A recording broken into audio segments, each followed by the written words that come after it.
Hi Georg, nice to have you here today with us to talk about EUDR. Can you quickly introduce yourself and tell us a bit more about your role at osapiens? Yeah, hi everyone. I'm Georg, I'm team lead of the Rollout team, and the task of my team, or the role of my team, is to basically spread knowledge internally about our solutions.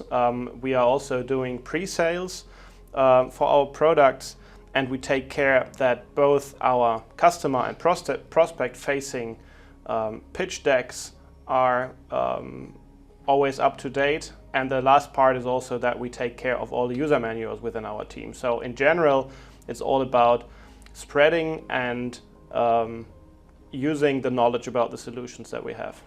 That's great to hear. So first of all, thanks a lot for sharing all this knowledge internally. So now we are going to talk a bit more about EUDR, right? So from what I understood, data is the heart of EUDR. So when companies need to comply with EUDR, they need to collect a lot of data. Can you explain or recommend a process how companies can gather all of this data efficiently? Yeah, I mean, for companies, it's really important to get this data gathering right. And to do this right, of course, software is the first step, or is one step that is very important in helping them to do it efficiently. But also engaging with the suppliers who they are gathering this data from very early in the process is a key decisive factor for a successful data gathering endeavor. And onboarding suppliers and getting into the dialogue with the suppliers very early in the process in a technical way usually helps simplifying this process of data gathering for EUDR data. All right, so many companies are overwhelmed somehow by the complexity of supply chains, right? So even if the data and the land plots are all over continents or countries, how do you advise those companies to cope with these complexities? Well, somehow this is, has to be differentiated between companies that are, or use cases where companies are importing from non-EU suppliers, from non-EU countries, and on the other side, those that are buying from suppliers within the EU. In those cases where companies are buying from suppliers within the EU that themselves are EUDR affected and have to take care of the EUDR due diligence, it's an easier process because they can, in many cases, just rely on collecting the reference numbers that their suppliers have already created and then work with this. And why it is easier is because their European EU counterparts, their suppliers, already know about EUDR and they have to pass on these numbers. So companies within the EU are aware of this handing over of data within EUDR requirements. On the other hand, those companies that are facing imports from non-EU countries, their suppliers might be the only ones in their supply chain or the first ones in the supply chain to be asked for EUDR data. And in those cases, it's really important to simplify and to go with the most simplest way of collecting this data from the suppliers. So in many cases, we see that within the non-EU countries where companies are sourcing from, associations play a large role that already aggregate data from different farmers or landowners or producers. So, and also there, involving with the suppliers as early as possible in the process really helps to making this a successful data gathering. Okay, so once the companies have gathered all of this data, right, the next step would be to define the risk, as I understood correctly.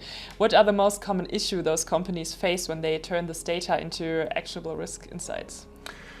Within EUDR, companies have understood quite early in the process that a risk analysis for legality and deforestation is basically not doable on a manual basis. So that's why most companies in the markets have decided to use software such as osapiens Hub. Within osapiens Hub, the calculation of risks, both for legality and supply chain and for the deforestation risks, is automated in the background. So there are several steps in the background that run in order to calculate a total risk score for a product, both for the legality and for the deforestation side. And this really helps companies going with a successful EUDR due diligence process because they don't have to look into each and every product shipment, but they just are alerted if in the background one of those risk calculations has resulted in a high risk score. Okay, understood. And let's now maybe talk a bit more about traceability. How can companies ensure that they could follow these EUDR traceability compliance? Is there a way? Yes, I mean, first of all, it's very important for companies to distinguish what is really necessary for EUDR and what is maybe not even required for EUDR reasons. What is very important is that within the own companies do understand how inbound products are actually used in outbound products or batches. So both for manufacturers and for traders, it's important to understand which products that they are buying are used in which products that they are selling.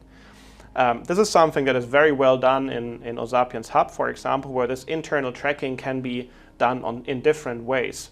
So tracking of the right product data for a statement that a company needs to do is very important. And of course, within EUDR, also traceability is important in a way that the supply chain has to work together, meaning that everyone has to hand over the data to the next step, but it stays very much the focus of EUDR affected companies to reach out to their direct supplier and get this data from them directly. Okay, understood. You also mentioned the due diligence statement earlier. Let's maybe focus a bit more on this part from the EUDR requirement. What's your advice on how companies could structure their due diligence statement to meet the EUDR requirements? Yeah, this is also something very important and very much automizable because, of course, we have this framework of how a due diligence statement should be constructed technically, and that's part of our tool. So within the tool, for the creation of a new due diligence statement, data can be pulled from the product master data, it can be pulled from transactional objects such as purchase orders or deliveries or goods receipts, and it can be enriched with the data that was gathered from the suppliers. So these are steps that happen automatically within the tool and that then are being put together for a new due diligence statement, and even the statement can be submitted to EU traces automatically from the solution. Okay, you already mentioned some highlights of our osapiens Hub for EUDR, right? And especially the automation is like a really quick or easy win. Do you have more examples how companies achieved real or quick wins regarding this automation part? Yes. And those are examples, especially, I mean, we are very much working with many different retailers and huge retailers in the European market, which means that they have many different entities that are connected somehow within the group, but still are own entities that are affected by EUDR. So within osapiens Hub for EUDR, the handing over of data between entities is well possible, meaning that companies that within a group then do not have to do the same risk assessments, the same EUDR due diligence over and over again, but they can hand over data and make sure the previous step has taken care of the due diligence process, which is well possible within an enterprise. Concerning automation, osapiens Hub has very powerful functionalities built in this workflow builder that we see used very broadly for different use cases of companies when it comes to automatically sending onboarding requests to supplier through handling day-to-day shipment processes over to automatically submitting EUDR due diligence statements to the EU information system traces.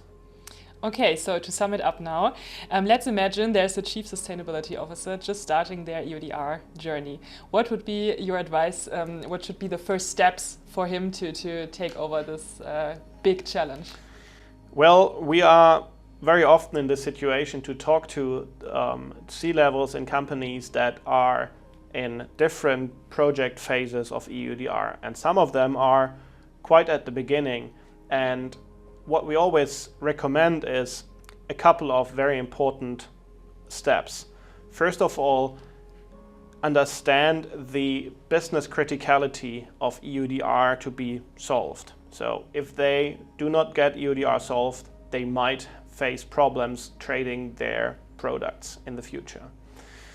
Secondly, as soon as this is understood, making a precise impact analysis on which products are affected and thereby which suppliers are affected and which customers are affected.